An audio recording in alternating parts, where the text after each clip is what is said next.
बांग्लादेश में गुज़िश्ता साल अगस्त में तलबा तहरीक के एहतजाजी मुजाहरों के ज़रिए वज़ीर आज़म शेख हसीना वाजिद को इक़्तिदार से बेदखल कर दिया गया था, जिसके बाद डॉक्टर मोहम्मद यूनुस की सरबराही में अबूरी हुकूमत कायम हो गई थी।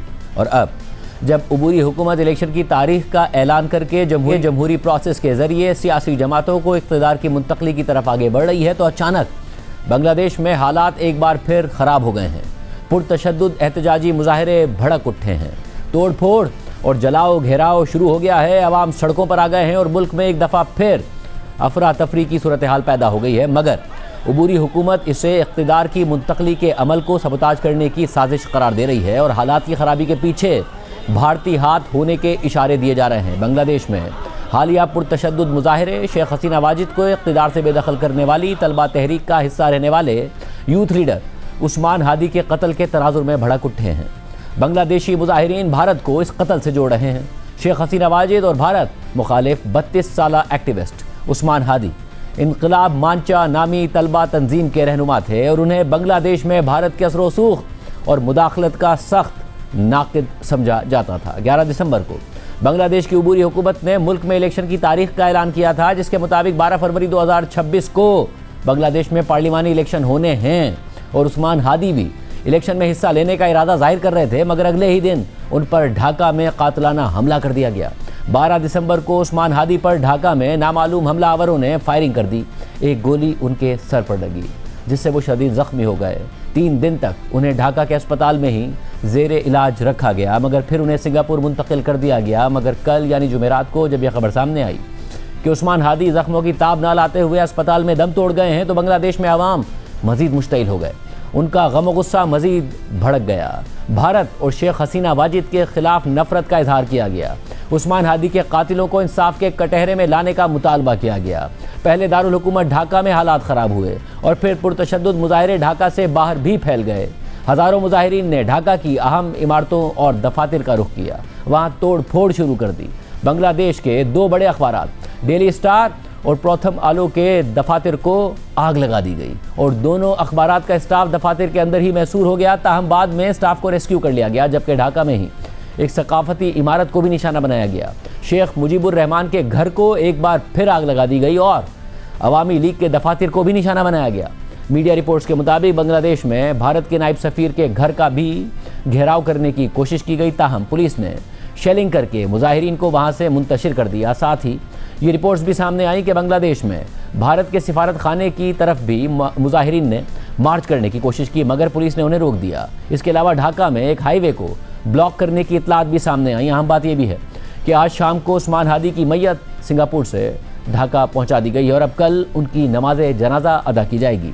बांग्लादेश की अबूरी हुकूमत ने कल यौम सोग का भी ऐलान करा है। उस्मान हादी के हामी उनके कत्ल को भारत या शेख हसीना वाजिद की अवामी लीग से क्यों जोड़ रहे हैं, इस हवाले से भी मालूमात सामने आ रही हैं।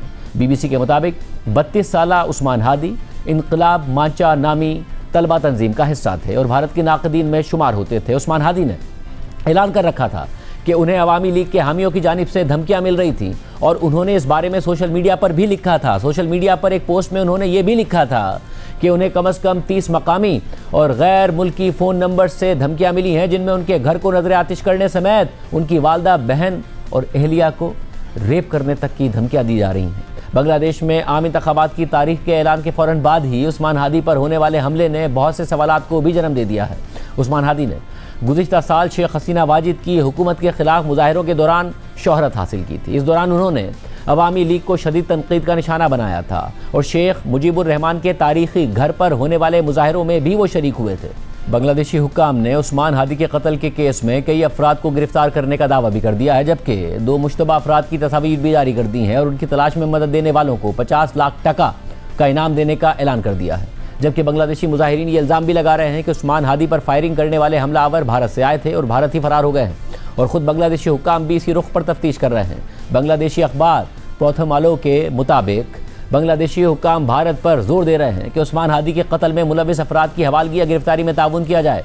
उस्मान हादी पर फायरिंग के बाद बांग्लादेश में भारतीय हाई कमिश्नर को बांग्लादेशी दफ्तर खारजा में तलब किया गया था और मुतालबा किया गया था कि अगर उस्मान हादी पर हमला करने वाले अफराद भारत में दाखिल हो जाएं तो उन्हें गिरफ्तार करके वापस भेजा जाए। वजारत खारजा ने अपनी प्रेस रिलीज में बताया कि उस्मान हादी पर फायरिंग में मुलविस मुल्जिमान को भारत फरार होने से रोकने के लिए भारत से ताउन तलब किया गया है और ये भी कहा गया है कि अगर मुल्जिमान पहले ही भारतीय हदूद में दाखिल हो चुके हैं तो उन्हें फ़ौरन गिरफ्तार करके बांग्लादेश के हवाले किया जाए।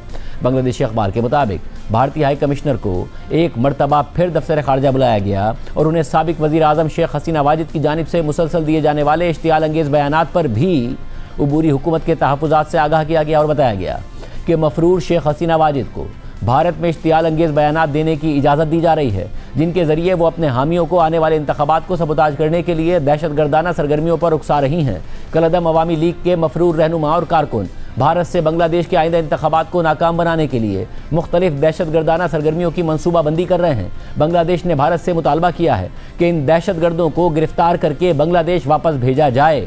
इस एहतजाज पर भारतीय हाई कमिश्नर ने जवाब दिया कि भारत बांग्लादेश में पुरअमन इंतखाबात का ख्वाहा है और इस सिलसिले में मुकम्मल ताउन के लिए तैयार है। ये सूरत हाल इस लिहाज से भी अहम है क्योंकि गुज़िश्ता साल शेख हसीना वाजिद के इक़्तिदार का खात्मा हुआ तो वो भारत फरार हो गई थी और अब भी वहीं मुक़ीम हैं और उस वक्त से भारत और बांग्लादेश के ताल्लुकात शदीद कशीदा हैं। बांग्लादेश की उबूरी हुकूमत भारत से कई बार मुतालबा कर चुकी है कि शेख हसीना वाजिद को बांग्लादेश के हवाले किया जाए। गुज़िश्ता महीने जब बांग्लादेश के एक ट्रिब्यूनल की जानिब से तलबा तहरीक को कुचलने के लिए इंसानियत के खिलाफ जराइम पर शेख हसीना वाजिद को सज़ाए मौत सुनाई गई थी तो तब भी उबूरी हुकूमत ने बाज़ाब्ता तौर पर भारत से कहा था कि शेख हसीना वाजिद को बांग्लादेश के हवाले किया जाए, मगर भारत की जानिब से इसका जवाब नहीं दिया गया। कल जब तलबा तहरीक के रहनुमा उस्मान हादी की मौत की तस्दीक हुई तो बांग्लादेश की उबूरी हुकूमत के सरबराह डॉक्टर मोहम्मद यूनुस ने अवाम से खिताब किया और कहा कि उस्मान हादी की मौत कौम के लिए नाकाबिल तलाफ़ी नुकसान है। खौफ, दहशत या खून रेजी के जरिए मुल्क का जमहूरियत की जानिब सफ़र रोका नहीं था। इसके बाद पुरतशद्दुद एहतजाजी मुजाहिरों के हवाले से उबूरी हुकूमत ने बाज़ाब्ता बयान भी जारी किया, जिसके मुताबिक बांग्लादेशी हुकूमत तमाम शहरियों से अपील करती है कि वो चंद अनासिर की जानिब से किए जाने वाले मॉब वायलेंस की हर शक्ल के ख़िलाफ़ मज़ाहमत करें। हम तशद्दुद, धमकियों, जलाओ घेराव और अमलाक की तबाही के तमाम इक़दामात की सख्त मज़म्मत करते हैं। यह हमारी कौमी तारीख़ का एक निहायत नाजुक वक्त है कि जब हम एक तारीख़ी जमहूरी मुंतकली की तरफ बढ़ रहे हैं। हम ना तो ये इजाज़त दे सकते हैं और ना ही देंगे कि इस अमल को वो चंद अफराद डीरेल कर दें जो इंतशार फैलाते हैं और अमन पसंद नहीं हैं। आने वाले इंतखाबात और रेफरेंडम महज सियासी सरगर्मियाँ नहीं हैं, बल्कि ये एक संजीदा कौमी कमिटमेंट है और ये वादा उस ख्वाब से जुदा नहीं है कि जिसके लिए शहीद उस्मान हादी ने जान दी है। उनकी कुर्बानी और याद को इज्जत देना तहम्मुल, जिम्मेदारी और नफरत को मुस्तरद करने के अज़म का तकाजा करता है। उबूरी हुकूमत के बयान के मुताबिक डेली स्टार और दीगर अखबारात जिनके दफातर जलाए गए उनके सहाफ़ियों से ये कहना चाहते हैं कि हम आपके साथ खड़े हैं। आपने जिस खौफ और तशद्दुद का सामना किया इस पर हमें गहरा अफसोस है। कौम ने आपकी जुर्रत और बर्दाश्त को देखा है। सहाफ़ियों पर हमले खुद सच पर हमला हैं। हम आपसे मुकम्मल इंसाफ का वादा करते हैं। साथ ही हम एक हिंदू शख्स के हुजूम के हाथों कत्ल की शदीद मजम्मत करते हैं। नए बांग्लादेश में इस तरह के तशद्दुद की कोई जगह नहीं है। इस घिनौने जुर्म के मुर्तकिब अफराद को नहीं बख्शा जाएगा।